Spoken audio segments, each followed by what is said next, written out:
రోజుల్లో మనం కామన్‌గా చూసుకునే ఒక సమస్య అనేది ఆయిలీ స్కిన్. చాలామంది నా దగ్గరికి వస్తూ ఉంటారు ఆయిలీ స్కిన్ అనేది ప్రాబ్లమ్‌తో. అంటే ఏంటంటే వాళ్ళు ఫేస్ వాష్ చేసుకోగానే ఒక హాఫ్ అన్ అవర్, 1 అవర్‌లోనే వాళ్ళ స్కిన్ ఆయిల్ ప్రొడ్యూస్ చేయడం స్టార్ట్ అవుతుంది.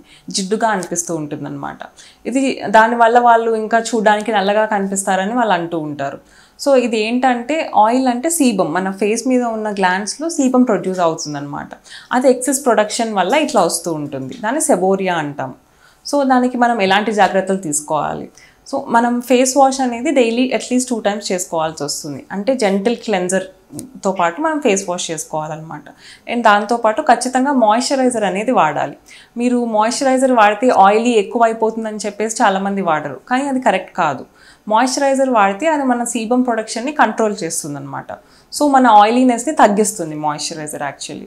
అండ్ అది కాకుండా సన్ స్క్రీన్ తప్పనిసరిగా వాడాలి. మార్నింగ్ పూట బయటకు వెళ్ళేటప్పుడు ఫస్ట్ మాయిశ్చరైజర్ పెట్టుకొని సన్ స్క్రీన్ పెట్టుకోవాలి. అండ్ నైట్ టైంలో యాక్టివ్ సబ్స్టెన్సెస్ అంటాం అనమాట. లైక్ ట్రెటినాయిన్ కానీ, సాల్సిలిక్ యాసిడ్ కానీ, ఇలాంటి సబ్స్టెన్సెస్ మీ డెర్మటాలజిస్ట్ దగ్గరికి వెళ్ళి చూపించుకుంటే వాళ్ళు చెప్తారు.